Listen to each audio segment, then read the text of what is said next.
message this afternoon in Georgia. But of course, the war in Iran continues to make that a tough sell. So as we wait on the speech at the News Center, we have NewsNation political contributor Denise Gitsham, Democratic strategist Antoine Seawright. We welcome you both. That's a good jacket, Antoine. I got to get that. I always like a good jacket. So you got me. You got me today, no doubt. Now, Denise, I actually want to start with you on this because, and the reason is, when I say that he's going to talk about the economy, we never know for sure what the president's going to talk about. But we do know, and you look at the polling, that the war's not very popular.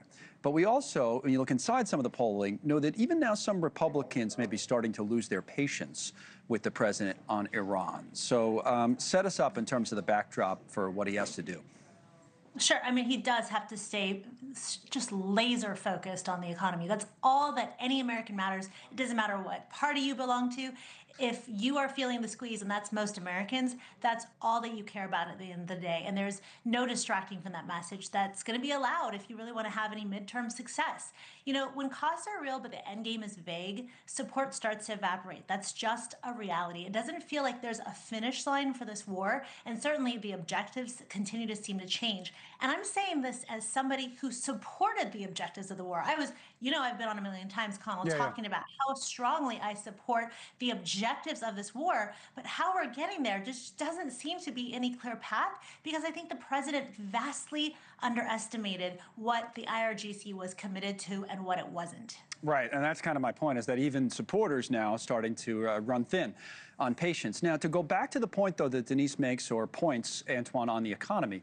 So if you, as much as I say that the polling doesn't support the president on the war, if you poll things like, tax on tips or this Trump accounts, to me, they're relatively popular. And as I said to Paul Rykoff a moment ago, you could say they're populist, that's something the president could get some support from.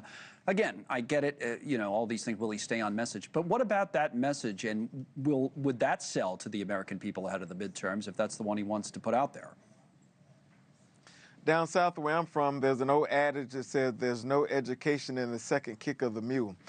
We saw what happened in the Biden-Harris administration when on paper they tried to sell the fact that the economy was doing well from a micro and a macro standpoint, coming out of a once-in-a-generation COVID pandemic, and how we rebound better than others.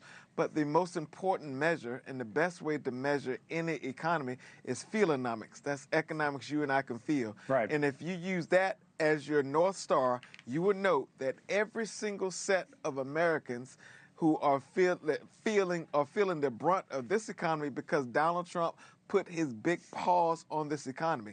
Maganomics has been a failure. If you look at healthcare, you look at housing, you look at energy costs, all those things have driven up because of the lack of action from President Trump and the Republican majority who control all aspects of Washington. I think that's why the American people are frustrated. That's why they're pissed off. And that's why they've been demonstrating their frustration and their pissivity every single chance they can when there's a special election or an election since Donald Trump has taken office. You add on to this war of choice brought to you by Donald Trump and your neighborhood Republican Party, and we've seen other costs go up as a direct result of that. There's been nothing done from a legislative standpoint that could actually deal with the affordability crisis that Republicans have created.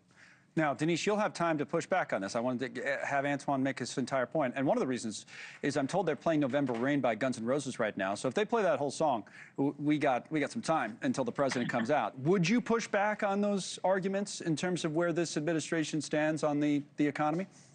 Well, I can never help but point out the fact that it was Democrats who presided over a once-in-a-generation inflationary bump that reset prices where they are, and that President Trump is the one that brought gas prices down to 4-year lows very shortly into his administration. Until the war. The policies were working, but this war is what got us back on the wrong track. And again, I say this as someone who really, really wants to eradicate the IRGC, and I'm sure any thoughtful American and anyone who loves democracy would say the same.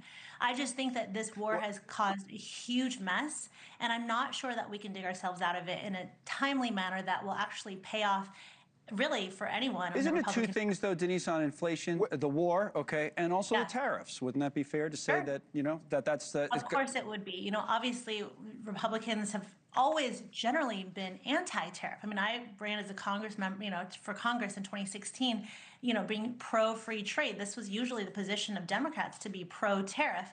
Of course, all of that changed when President Trump came in, and now we're seeing the effects of it. I'm still pro-free trade. I'm pro-free fair trade, but I'm not Yeah. pro-tariff. What's the next point, Antoine? I want my dear friend on the other side to be pro-honesty. And if you're being pro-honesty, you would note when you talk about inflation under Democrats, you would note we were going through a once-in-a-century global pandemic that pretty much had blown this country apart. And Democrats, when they had the power and the ability, they put together a legislative agenda that spoke directly to the needs of the American people. And in fact, when Donald Trump inherited this economy, all experts indicated that he was inheriting one of the strongest economies in the world post a once-in-a-century pandemic. But when he decided to implement unnecessary economic drama to the group chat, that's when things started to fall apart, and that's how we got to where we are. There's probably an argument to be made that, and that it has been made, that even in the Biden administration, that inflation may have been made worse by too much spending, CHIPS Act, whatever it was. Okay, but I do get Antoine's larger point that directionally, and that's why I asked you, Denise, about the tariffs as well. When Trump came in, we were going in the right direction. Sure. I mean, you could say that, but not in time for the elections. And at the end of the day, that's when people judge, right? And that's why I'm saying I'm not disagreeing with my friend on the other side who has a very fabulous jacket. I do want to point that out. I feel like I need to step it up a little over on this side of the aisle. Me too. But, I think that the admission that was made in his statement is that, if we're just going to be honest, is that there in fact was a reset of prices under the Biden administration. And unfortunately for all of us, because this comes back and bites all of us whenever our people are in charge, it happens, you get blamed for it if it happens under your watch. So I think we just all need to accept the reality of what things were, and that's exactly what he said. He said things were really bad. It was a once in a lifetime, once in a generation pandemic. But that doesn't mean that things were changing fast enough. And so when we compare apples to apples and look at what's happening right now, we can say the same. Look, we can judge Trump and his policies based on how people feel now, and that's about it. No, I get that too. Okay, there's a couple of other things that we could talk about while we're waiting on the president and while we're waiting on the midterms.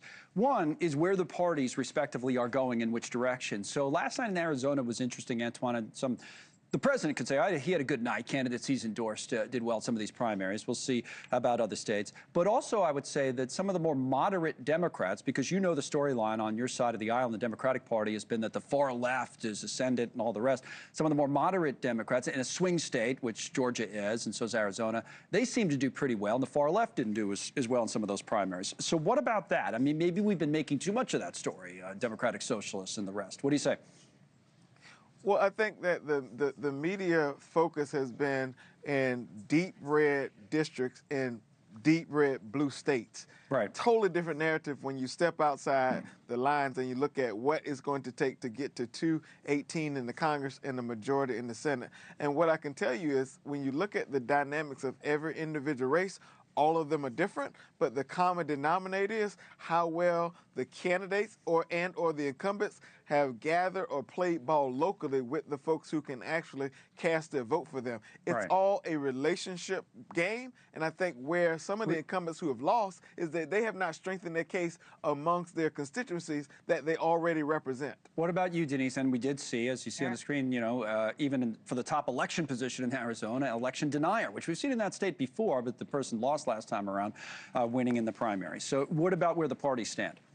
Sure. Well, first of all, I just want to agree that all politics is local. Anyone who works in politics on any side of the aisle understands that completely. So if you're not responsive to what your constituents want, it doesn't matter where the national party stands. And if you're not a good candidate, it also comes down to the two candidates. Like if you're a bad candidate, it doesn't matter what you stand for if you can't campaign well. So, every race is different. But I will say that what I see on the Democratic side right now in terms of the lack of courage in standing up against the DSA is shocking and appalling, and it's anti-American. And I've seen so many Democrats that I'm so proud of for standing up on TV in the last few weeks and saying, this is not the party that we stand for, the one that is anti-Israel, the one that is socialist and proudly so. And I'm grateful for the courage of those candidates, people like Haley Stevens, who, look, I want to win Michigan as bad as Michigan, anyone right. else does. But I want to see her prevail over El Sayed because I believe that she stands for things that I actually support in the sense that they are actually American and democratic in nature. And so I'm very concerned, and I feel like I'm concerned, but I feel like Democrats should be Well, way, let's ask way Antoine. more I mean, the other thing I concerned. would add to the mix would Way more be, concerned. you know, all the Mamdani stuff here in New York, that if that Yeah. those comments were made and threats to arrest Netanyahu and the like were made years ago, you know, the reaction, I think, would be different than it is in 2026. The president's walking out now, but you'll have some time as they play a song to respond and tell us where you think the Democrats are on these things, Antoine. Well, I can just tell you this. When it comes to the Democrats, we pride ourselves on being a big party tent and the diversity that makes up that tent. And so you had that dynamic playing out. But also, I think there's some common denominators between all the facets that make up our party. And the biggest common denominator is our effort to deal with the affordability crisis and the high cost of living because America is too expensive and the Republican majority has done nothing to address that. And so if you think about the thing that the knot that ties us together and not necessarily the strap that pulls us apart, we're going to focus on the knot. And if we focus on the knot, I think we can be successful in November. Antoine and Denise, we appreciate your contributions, as always, to our coverage. Let's see how much the president at Wheeler High School in Marietta, Georgia, talks about things like Trump accounts and the rollout of these accounts to help in the savings and investings of American children, as opposed to some of the political issues that we were talking about. You know, earlier today, of course, the president spending time talking and observing the war that he's presiding over in Iran with the dignified transfer of remains of 4 service members whose remains were returned to Dover Air Force Base in Delaware from the Middle East. So, from Marietta, Georgia, Cobb County, such an important area politically in this country for so long, here's the President of the United States. Let's see what he says.